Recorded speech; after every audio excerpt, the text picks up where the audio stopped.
Hello friends, welcome to my channel. I am Dr. Peena Sethi, Associate Professor in Chemistry and my today's topic is oxides of sulfur.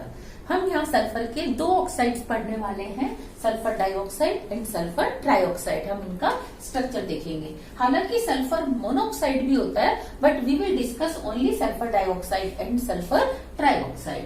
Sulphur dioxide और sulphur trioxides में अगर हम इनके oxidation state देखें तो यहाँ sulphur की कितनी ऑक्सीडेशन स्टेट होती है +4, जबकि यहाँ इसकी ऑक्सीडेशन स्टेट होती है +6। तो today we are going to discuss first structure of sulphur dioxide या इसके अंदर बॉन्डिंग इन सल्फर डाइऑक्साइड। तो देखो इसका जो स्ट्रक्चर है वो इस तरीके का होता है कि सल्फर का एक ऑक्सीजन के साथ डबल बॉन्ड, दूसरे के साथ हम क्या मान सकते हैं, कोऑर्डिनेट बॉन्ड। कि इस तरीके से सल्फर का क्या होगा, ऑक्टेट कंप्लीट हो जाएगा। कैसे कि इसने 2 इलेक्ट्रॉन्स की शेयरिंग इधर कर ली तो 4 हो गए, 2 इसको दे दिए और 2 अभी इसके पास बचे हुए हैं, तो टोटल इसके वैलेंस शेल में 8 हो जाएंगे। और अगर हम इसका रेजोनेटिंग स्ट्रक्चर भी बनाना चाहें तो वो इस तरीके से बनेगा कि ये वाली ऑक्सीजन जो है कोऑर्डिनेट बॉन्ड से और ये वाली ऑक्सीजन डबल बॉन्ड से। एक तो इसका ये स्ट्रक्चर अकॉर्डिंग टू वीबीटी दिया जाता है, लेकिन अकॉर्डिंग टू एमओटी इसका एक और स्ट्रक्चर दिया जाता है कि सल्फर और ऑक्सीजन दोनों में ही क्या है,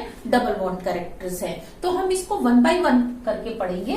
पहले हम इसका पढ़ रहे हैं structure according to VBT, valence bond theory. उसके अकॉर्डिंग ऊपर वाला स्ट्रक्चर होगा। तो देखो ये मैंने मान लिया एक ऑक्सीजन ए, जिसने क्या कर रखा है, डबल बॉन्ड बना रखा है ऑक्सीजन के साथ, तो I am considering it A, और दूसरी ऑक्सीजन को I am considering as oxygen B atom. तो ये मेरा बी है, ये सल्फर। क्योंकि सल्फर और ऑक्सीजन दोनों का ही कॉन्फ़िगरेशन क्या होता है, इसका होता है 2s2 इसका होता है 3s2 तो यानी कि s2p4 दोनों में ही होने वाला है। अब यहाँ देखो इसने सल्फर ने जो सेंट्रल एटम है इसने क्या किया, sp2 हाइब्रिडाइजेशन किया। sp2 हाइब्रिडाइजेशन, तो यहाँ सल्फर ने क्या किया है, एक s ऑर्बिटल और 2 p ऑर्बिटल्स को इन्वॉल्व किया, 2 इलेक्ट्रॉन इधर 2 इधर और एक इसमें इसका इन्वॉल्व हुआ, जबकि एक अनपेयर्ड इलेक्ट्रॉन कौन से ऑर्बिटल में, अनहाइब्रिड p ऑर्बिटल में। तो अगर मैं सिर्फ सल्फर को ड्रॉ करना चाहूं तो मैं कैसे ड्रॉ करूंगी कि ये sp2 हाइब्रिड ऑर्बिटल्स हो गए सल्फर के, जिसमें 2 ऑर्बिटल्स में तो क्या है, ये 2 इलेक्ट्रॉन्स हैं और एक पे क्या है, एक अनपेयर्ड इलेक्ट्रॉन है। तो ये 120 डिग्री के ऊपर 3 हाइब्रिड ऑर्बिटल्स प्लेनर बन गए हैं। अब नेक्स्ट क्या होगा कि इस सल्फर के परपेंडिकुलर ये वाला ऑर्बिटल है, इस प्लेन के परपेंडिकुलर ये ऑर्बिटल है जिसमें क्या है, एक इलेक्ट्रॉन है, और ये ऑर्बिटल कौन सा है, ध्यान दो 3p है। जबकि यहाँ ऑक्सीजन, मैं ऑक्सीजन ए की बात कर रही हूँ, ऑक्सीजन ए में ये देखो ये 3p के ऑर्बिटल है, इस p ऑर्बिटल ने इसके साथ क्या कर ली, ओवरलैपिंग कर ली, हेड टू हेड। तो जब ये वाला ऑर्बिटल इसके साथ एक p के साथ क्या कर रहा है, हेड टू हेड ओवरलैपिंग कर रहा है, तो क्या होगा, ये एक सिग्मा बॉन्ड बनने वाला है, वो एक सिग्मा बॉन्ड बन गया। अब मुझे इन दोनों के बीच में क्या बनाना है, एक पाई बॉन्ड और बनाना है। पाई बॉन्ड बनाने के लिए इस ऑक्सीजन का ये वाला ऑर्बिटल है और इस ऑक्सीजन का ये ऑर्बिटल, दोनों कैसे कर ले, साइड बाय साइड कर ले, तो ये हो जाएगा सिग्मा और ये हो जाएगा पाई, तो मेरे पास ये बन गया। लेकिन जो मैंने यहाँ इतना बड़ा बनाया ये इतना होता नहीं है, एक्चुअली ये कैसा होता है, इससे बड़ा ऑर्बिटल होता है। क्यों, क्योंकि ये 3p है और ये 2p है, तो इसकी ओवरलैपिंग उतनी ज्यादा स्ट्रॉन्ग नहीं होती। नेक्स्ट अब मुझे OB को जोड़ना है, जिसने क्या कर रखा है, इलेक्ट्रॉन पेयर ले रखा है, कोऑर्डिनेट बॉन्ड बना रखा है। इट मींस इस ऑक्सीजन के 6 इलेक्ट्रॉन अपने इसके अपने पास है। तो मैंने इसका कॉन्फ़िगरेशन कैसा मान लिया कि एक इलेक्ट्रॉन जंप करके क्या चला गया, इधर वाले ऑर्बिटल में, या आप दोनों को इधर मान लो या आप दोनों को इधर मान लो, दोनों में कोई दिक्कत नहीं है। तो अब मैंने क्या किया, इस ऑर्बिटल की ओवरलैपिंग इससे करा दी, जिसमें क्या कर रहा है, ये अपना लोन पेयर इसको दे रहा है। तो देखो ये ऑक्सीजन का वैकेंट ऑर्बिटल था, इसने अपना इलेक्ट्रॉन पेयर इसको देखिए कोऑर्डिनेट बॉन्ड बना लिया, लेकिन इसके बाकी के 2 ऑर्बिटल्स जो है दोनों में कितने कितने इलेक्ट्रॉन है, 2-2, तो ये डेटिव बॉन्ड बन गया। अब हम इसका रिवर्स भी कर सकते थे कि हम इसको OB मान लेते और इसको OA, तो भी स्ट्रक्चर सेम रहता। और यहाँ पे ये तो था इसका ऑर्बिटल पिक्चर डायग्राम। अगर आपसे कोई पूछता है ड्रॉ ऑर्बिटल पिक्चर डायग्राम, तो आप ये डायग्राम बनाने वाले हो। लेकिन अगर वो आपसे ज्योमेट्री पूछे तो ज्योमेट्री में क्या होता है, आप केवल सॉलिड पॉइंट्स को मिला देते हो।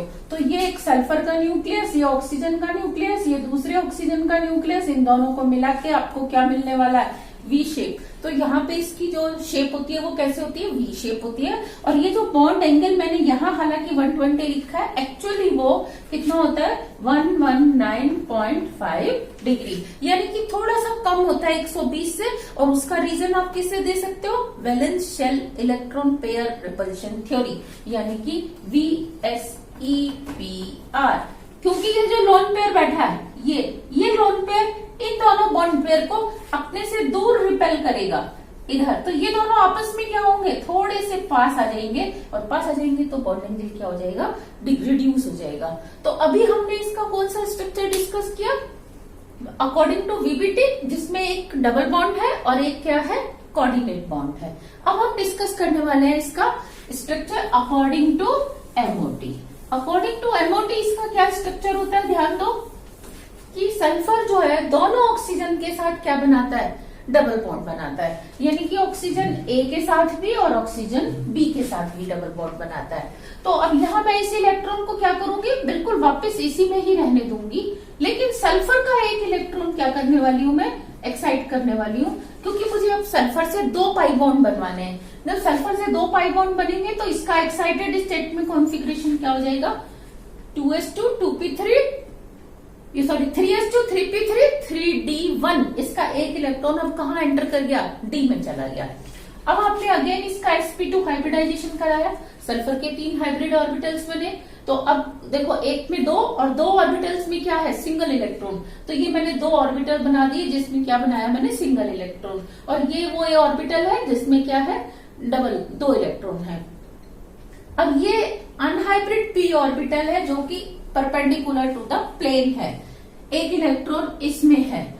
अब 5 इलेक्ट्रॉन हो गए, 6वां इलेक्ट्रॉन कहाँ है, D में, जिसको मैं किस तरीके से बना सकती हूँ, इस तरीके से, ये देखो, क्योंकि D डबल डबल होगा तो वो इस तरीके से होगा। अब मैंने क्या किया कि इसकी पहले ऑक्सीजन A से बॉन्डिंग की, तो देखो एक इस तरह से एक इस तरीके से, तो बिल्कुल सेम डबल बॉन्ड बन गया कि इसने इधर और इधर ये पाई बॉन्डिंग कर ली, एक ऑक्सीजन का काम खत्म। अब दूसरी ऑक्सीजन क्या है कि इसने इसके साथ बॉन्डिंग बनाना, क्यों, क्योंकि ये तो यहाँ पे बना चुका है ऊपर, ये इसके साथ, ये इस वाले के साथ बॉन्ड बनाएगा।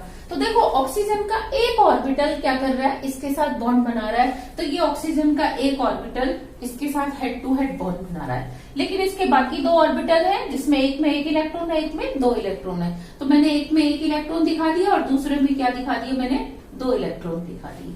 अब इसके पास कोई p ऑर्बिटल बचा ही नहीं, तो ये इसके p ऑर्बिटल के साथ कैसे पाई बॉन्ड बनाएगा, तो ये p पाई बॉन्डिंग नहीं होती, ये क्या होती है, d पाई p पाई। ये इसके साथ क्या करता है, पाई बॉन्ड बनाता है। यहाँ पे ये पाई बॉन्ड बन रहा है, ये सिग्मा बॉन्ड बन रहा है। तो अब इसका ये जो ऑर्बिटल है, ये d ऑर्बिटल के साथ क्या करता है, d पाई p पाई बॉन्ड बनाता है। तो सल्फर डाइऑक्साइड इस तरीके से बनता है। अब इसमें आप ये कर सकते हो कि ऑक्सीजन A ने p पाई की, B ने p पाई d पाई, या इसने p पाई और A ने क्या की, p पाई d पाई बॉन्डिंग की। तो ये आपस में कोई सा भी ऑक्सीजन आप A और कोई सा भी आप ऑक्सीजन क्या मान सकते हो, B मान सकते हो। और इसके अकॉर्डिंग भी जो बॉन्ड एंगल है वो कितना आता है, 109 डिग्री और 5 मिनट। अब हम यहाँ क्या देखते हैं कि ये इसका ऑर्बिटल पिक्चर डायग्राम बना। ये किसने बताया हमें, ये वाला स्ट्रक्चर, ये MOT ने बताया, मॉलिक्यूलर ऑर्बिटल थ्योरी ने।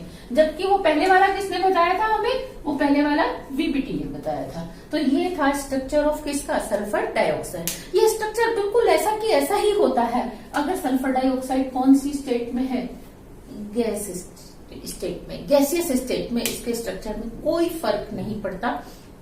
लेकिन अगर हम इसका सॉलिड या लिक्विड फॉर्म देखें तो हम क्या देखते हैं कि ये जो सल्फर डाइऑक्साइड है ये पॉलीमराइज हो जाती है या साइक्लाइज्ड हो जाती है, और जो इसका स्ट्रक्चर है वो इस तरीके से बनता है।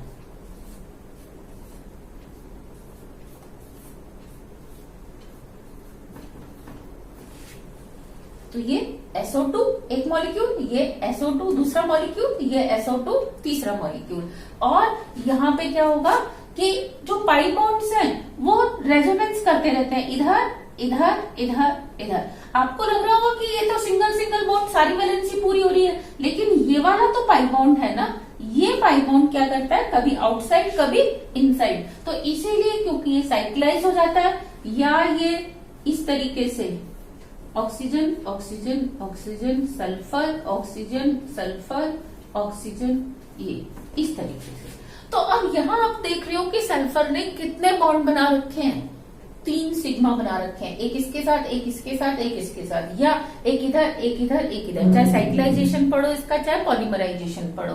तो अब इसके 3 सिग्मा बॉन्ड बनाने के लिए कौन सा स्ट्रक्चर होता है, इसका जो हाइब्रिडाइजेशन है वो sp2 से हटके कौन सा हो जाता है, sp3, यानी कि ये इसका sp3 हाइब्रिडाइजेशन हो जाता है। अब इसके पास क्या है, 3 अनपेयर्ड इलेक्ट्रॉन है, ये तीनों क्या करते हैं, 3 ऑक्सीजन, एक अब OC भी आ जाएगा, ये इसके साथ इस तरीके से 3 ऑक्सीजन हो गए।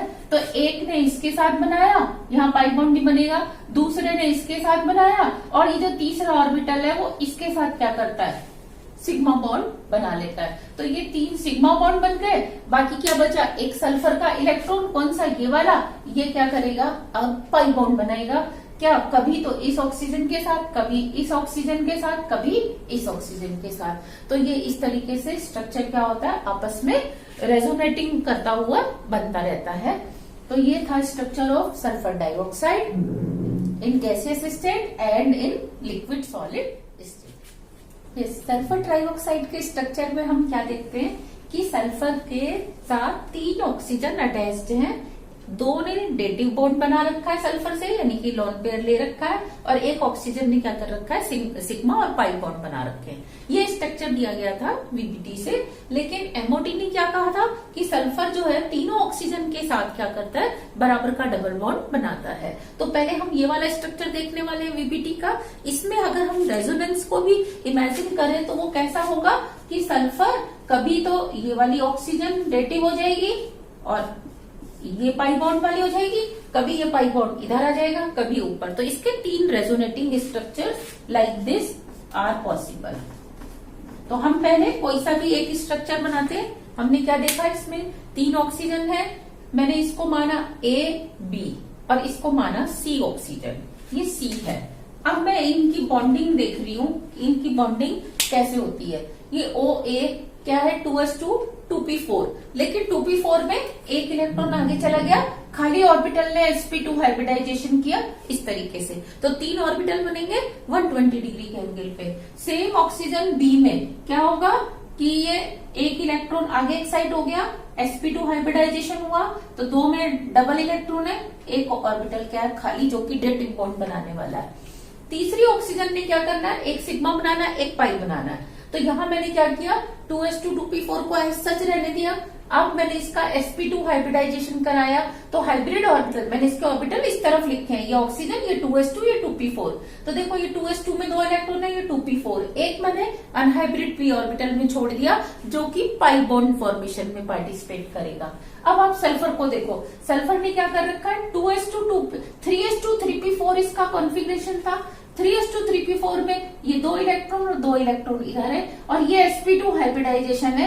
एक मैंने इसका भी इलेक्ट्रॉन क्या छोड़ दिया, अनहाइब्रिड p ऑर्बिटल में, क्योंकि वो इस ऑक्सीजन के साथ क्या करने वाला है, C ऑक्सीजन के साथ पाई बॉन्ड बनाने वाला है। तो देखो पहले मैंने सल्फर के ऑर्बिटल्स को ड्रॉ किया, ये सल्फर के ऑर्बिटल्स थे, 3 मैंने बना दिए, 1 2 3, तीनों कितने पे बनाए मैंने, 120 डिग्री के ऊपर।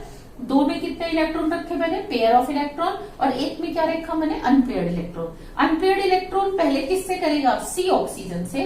तो ये मेरा ऑक्सीजन C है, ऑक्सीजन C क्या करेगा, देखो ऑक्सीजन C में क्या था कि sp2 हाइब्रिड 3 ऑर्बिटल थे, तो ये मैंने इसके 3 ऑर्बिटल बना दिए, sp2 हाइब्रिड, एक हाइब्रिड बना दिया, हाइब्रिड में अनपेयर्ड इलेक्ट्रॉन रख दिया, बाकी इन दोनों में 2 इलेक्ट्रॉन, ये रहे हाइब्रिड में 2 और ये हाइब्रिड में 1, ये हेड टू हेड ओवरलैपिंग होके कौन सा बॉन्ड बन गया, सिग्मा बॉन्ड। अब आती है बात ऑक्सीजन B और ऑक्सीजन C की।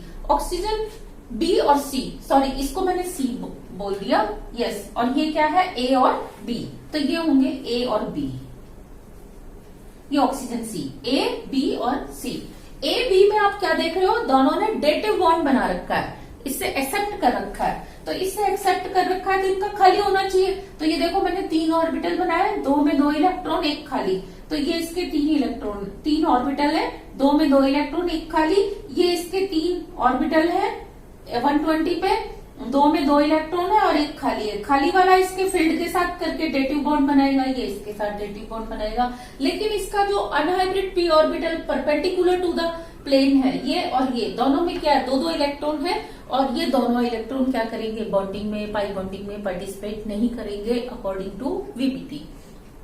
अब बात आती है इसका जो 1 इलेक्ट्रॉन बचा हुआ है पी ऑर्बिटल, ये कहाँ होगा। आप ये देखो, जैसे कि ये सल्फर का स्ट्रक्चर है, ये ट्राइगोनल है, बीच में सल्फर है, यहाँ 3 ऑक्सीजन है तीनों कॉर्नर पे। अब इस ऑक्सीजन का जो ऑर्बिटल ऐसे था परपेंडिकुलर, उसमें क्या है, लोन पेयर ये इस वाले के साथ जो कि सेंटर में है ओवरलैप नहीं करेगा। इस वाले में भी क्या है, इस तरीके से हम देखें तो क्या है, लोन पेयर। तो ये भी, ये दोनों क्या करेंगे, हालांकि परपेंडिकुलर है, ये भी परपेंडिकुलर है, इसमें 1 इलेक्ट्रॉन है, इन दोनों में 2 हैं, तो ये दोनों इसके साथ ओवरलैप नहीं करेंगे साइड बाय साइड। लेकिन ये पीछे एक ऑर्बिटल है, कौन सी ऑक्सीजन का, इस ऑक्सीजन का, और ये इसका ऑर्बिटल, इसमें 1 इलेक्ट्रॉन, इसमें भी 1 इलेक्ट्रॉन। तो ये दोनों क्या करते हैं, साइड बाय साइड ओवरलैपिंग करके क्या बना देते हैं, बॉन्ड बना देते हैं। और इसका ये जो ऑर्बिटल है, ये कौन सा होता है, 3p होता है। तो नेचुरली मैं इसको बड़ा बनाऊंगी और ये 1 इलेक्ट्रॉन ये इसके साथ, ये इसके साथ साइड बाय साइड करके क्या बना देते हैं, पाई बॉन्ड। तो according to VBT this is the orbital picture diagram of sulphur trioxide. अब सल्फर डाइऑक्साइड की अगर मुझे ज्योमेट्री बनानी है तो नेचुरली ये इस तरीके से बनेगी। अगर मैं तीनों सॉलिड पॉइंट्स को जोड़ दूं, तीनों ऑक्सीजन के न्यूक्लियस को और सल्फर को, तो मुझे क्या मिलने वाला है, ट्राइगोनल प्लेनर इसकी ज्योमेट्री होती है। तो this is the geometry and this is the orbital picture diagram of SO3 molecule according to BBT. Now we will discuss structure of SO3 according to MOT. Now the structure of SO3 sulphur trioxide. Sulphur trioxide का जो VBT से structure है उसमें हमने क्या देखा कि ये इस तरीके से बॉन्ड बनाता है, 2 के साथ डेटिव और 1 के साथ क्या बनाता है, पाई बॉन्ड। लेकिन एमओटी के अकॉर्डिंग क्या होता है कि सल्फर तीनों ही ऑक्सीजन के साथ क्या बनाता है, ट्रिपल बॉन्ड, डबल बॉन्ड बनाता है और यहाँ 3 पाई बॉन्ड होते हैं। तो अब हम देखते हैं कि इसकी बॉन्डिंग किस तरीके से है। ये मैंने ऑक्सीजन ए, ऑक्सीजन बी और ऑक्सीजन सी तीनों इस तरफ लिख दी, 2s2 2p4, 2s2 2p4, 2s2 2p4। और तीनों में ही मैंने एज्यूम किया कि sp2 हाइब्रिडाइजेशन है, ये sp2 हाइब्रिडाइजेशन, ये sp2 हाइब्रिडाइजेशन, ये sp2 हाइब्रिडाइजेशन।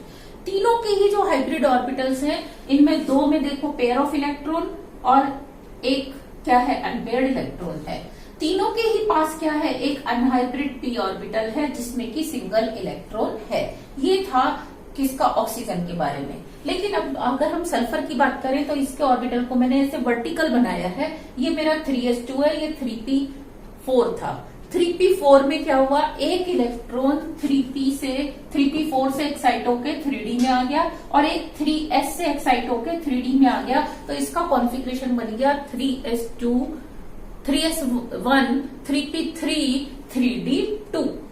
अब देखो यहाँ sp2 हाइब्रिडाइजेशन कराया है तो हाइब्रिड ऑर्बिटल 120 पे रहने वाले हैं और इसका जो अल्टीमेट स्ट्रक्चर है वो इस तरीके से ट्रायंगुलर प्लेनर ही बनने वाला है।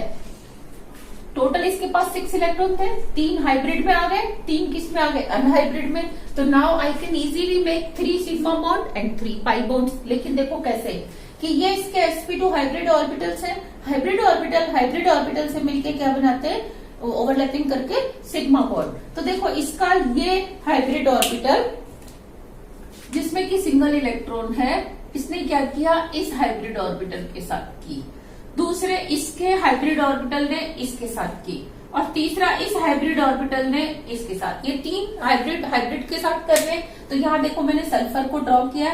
ये सल्फर के जो ब्लैक कलर से ड्रॉ किए ये क्या किए, तीनों मैंने हाइब्रिड ऑर्बिटल किए sp2 हाइब्रिड, जिनके बीच में एंगल कितने का 120 डिग्री है और तीनों में ही सिंगल सिंगल इलेक्ट्रॉन है, तीनों में ही देखो सिंगल सिंगल इलेक्ट्रॉन है।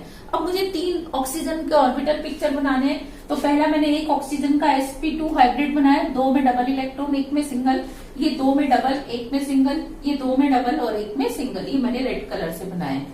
अब देखो इस सल्फर के पास क्या है, एक अनहाइब्रिड p ऑर्बिटल है जो कि क्या होगा, above the plane and below the plane, यानी कि परपेंडिकुलर टू द प्लेन होगा। तो ये मैंने रेड कलर से 3p ऑर्बिटल बनाया है। 3p ऑर्बिटल में कितना इलेक्ट्रॉन है, एक अनपेयर्ड इलेक्ट्रॉन है। ग्रीन कलर से मैंने क्या दिखाया है, ये 3d ऑर्बिटल दिखाया है एक। ये अगर 3d ऑर्बिटल, क्योंकि डबल डंबल होता है, ये ऑर्बिटल अगर इस तरीके से है, इस तरीके से, यहां आप देखिए प्लेन में इस तरीके से है कि ऊपर नीचे क्या है, ब्लैक कलर और ये रेड कलर है, तो दूसरा p ऑर्बिटल ऐसे होगा, इसके परपेंडिकुलर। दो इसके, इसी सल्फर के पास जो सेंटर में है, इसी के पास क्या है, एक p ऑर्बिटल है और 2 d ऑर्बिटल। एक अगर इस तरीके से है तो दूसरा इस तरीके से है। तो हम क्या देखते हैं कि मैंने जैसे एक इस डायरेक्शन में बनाया है तो दूसरा ऑर्बिटल इस डायरेक्शन में बनने वाला है, परपेंडिकुलर टू दिस, जिसको मैंने ड्रॉ नहीं किया। तो आप ये मान के चलो कि ये p ऑर्बिटल, 3p ऑर्बिटल, इनमें से किसी एक के p ऑर्बिटल के साथ ही तो करेगा।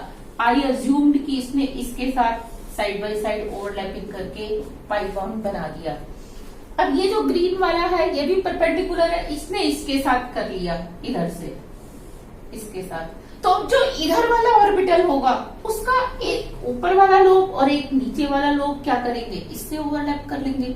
तो वहां पे क्या बन जाएगा, डी। और अगर मैं इसको इसी में दिखाना भी चाहूं तो मैं इस तरीके से मिक्स करते हुए बना सकती हूँ कि भैया ये इसने इसके साथ कर ली और ये इसने इसके साथ कर ली। तो आई विल रिकमेंड कि आप एक ही बनाइए, एक ही बनाने से क्या होगा, डायग्राम थोड़ा सा क्लियर बना रहेगा। तो ये था सल्फर ट्राइऑक्साइड का स्ट्रक्चर, प्लेनर स्ट्रक्चर। इसमें सल्फर सेंटर में 3 ऑक्सीजन, इधर तीनों में डबल बॉन्ड होता है।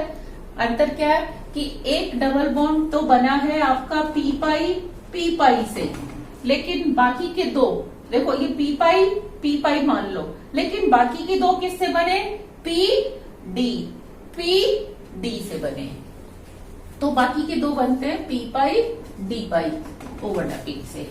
अब इसके अंदर हम देखते हैं कि ये जो स्ट्रक्चर बनाया गया है ये कौन सा बनाया गया है, गैसियस स्टेट में। SO3 का गैसियस स्टेट में बिल्कुल इसी तरीके का स्ट्रक्चर होता है। लेकिन अगर हम इसकी बात करें सॉलिड या लिक्विड स्टेट में, तो लिक्विड स्टेट में इसका स्ट्रक्चर इस तरीके से नहीं होता, बल्कि क्या होता है कि ये पॉलीमराइज हो जाता है या साइक्लाइजेशन हो जाता है इसका। तो ये देखो ये एक ऑक्सीजन इसकी और ये 3, अब ये sp3 हाइब्रिड हो जाता है, sp2 से क्या हो जाता है, ये sp3 हाइब्रिड हो जाता है और ये 4 सिग्मा बॉन्ड से 4 ऑक्सीजन से जुड़ जाता है। फिर ये दूसरी सल्फर ट्राइऑक्साइड, ये तीसरी, इसको और ऊपर बना दो इस तरीके से। तो ये सल्फर ट्राइऑक्साइड का साइक्लिक स्ट्रक्चर है, ट्राइमर है ये। इसमें आप बना सकते हो ये 2 डबल बॉन्ड जो अकेले हैं और बाकी ये एक ऑक्सीजन से डबल बनाने की जगह 2 से क्या बना लेता है, सिग्मा बॉन्ड बना लेता है। ऐसे इसने 2 डबल बॉन्ड से तो बना ही रखा है, लेकिन तीसरी ऑक्सीजन से डबल बॉन्ड बनाने की जगह 2 ऑक्सीजन से क्या बनाता है, ये सिग्मा बॉन्ड। और अगर आप इसका लीनियर स्ट्रक्चर देखते हो पॉलीमराइज वाला, तो उसमें भी क्या होता है, ये sp3 हाइब्रिड होता है इस तरीके से और ये पूरी चेन चलती जाती है इस तरीके से। तो ये दोनों ऑक्सीजन डबली बॉन्डेड होंगी और ये चेन में चल रही है ऑक्सीजन, ये कैसी होंगी, सिंगली बॉन्डेड होंगी। तो हम देखते हैं कि SO2 और SO3 दोनों का स्ट्रक्चर जो है गैसियस स्टेट में ट्रायंगुलर प्लेनर वाला हाइब्रिडाइजेशन है, उसका बी शेप है, इसका ट्रायंगुलर प्लेनर है। लेकिन लिक्विड स्टेट में हम क्या देखते हैं, इसका sp3 हाइब्रिडाइजेशन है और हमें क्या मिलता है, नॉन प्लेनर स्ट्रक्चर मिलता है। क्योंकि ये sp3 हाइब्रिड है तो ये प्लेनर नहीं हो सकता, तो ये हमें मिलता है नॉन प्लेनर स्ट्रक्चर। तो ये था आपका ऑक्साइड्स ऑफ सल्फर। ग्रुप 16 में अगर हम बाकी के ऑक्साइड्स देखते हैं तो हम क्या देखते हैं, सेलेनियम, टेलुरियम, पोलोनियम तीनों ही क्या करते हैं, डाइऑक्साइड बनाते हैं। और डाइऑक्साइड में जो सेलेनियम डाइऑक्साइड है ये क्या होता है, वोलेटाइल सॉलिड होता है और इसका स्ट्रक्चर इस तरीके से पॉलीमरिक स्ट्रक्चर होता है। जबकि TeO2 tellurium oxide and polonium oxide जो है दोनों ही आयनिक सॉलिड होते हैं। इसमें इस तरीके का कोई स्ट्रक्चर नहीं होता, बल्कि इस तरीके का होता है कि +2 और -2, फिर +2 और -2, जैसे आयनिक क्रिस्टल का स्ट्रक्चर होता है उस तरीके से बनता है। सेम वे में अगर हम ट्राइऑक्साइड्स की बात करें तो जो सेलेनियम ट्राइऑक्साइड है SeO3 वो क्या होता है, केवल वही मिलता है सॉलिड फॉर्म में और वो टेट्रामर होता है, जिसका फॉर्मूला क्या होता है, सेलेनियम 4 ऑक्सीजन 12। जबकि पोलोनियम और टेलुरियम के ट्राइऑक्साइड्स नहीं बनते क्योंकि इनकी +6 ऑक्सीडेशन स्टेट उतनी ज्यादा स्टेबल नहीं होती due to inert pair effect. Inert pair effect हमने पढ़ा था कि जो अंदर वाले NH2 इलेक्ट्रॉन है और ये जो बाहर वाले NP4 इलेक्ट्रॉन है, only these electron participate in bonding, not these 2 electron. ये अंदर ही रहते हैं क्योंकि इनके बीच में जो एनर्जी गैप है वो बहुत ज्यादा होता है, तो इसलिए पोलोनियम और टेलुरियम जो है ट्राइऑक्साइड्स नहीं बनाते। Thank you.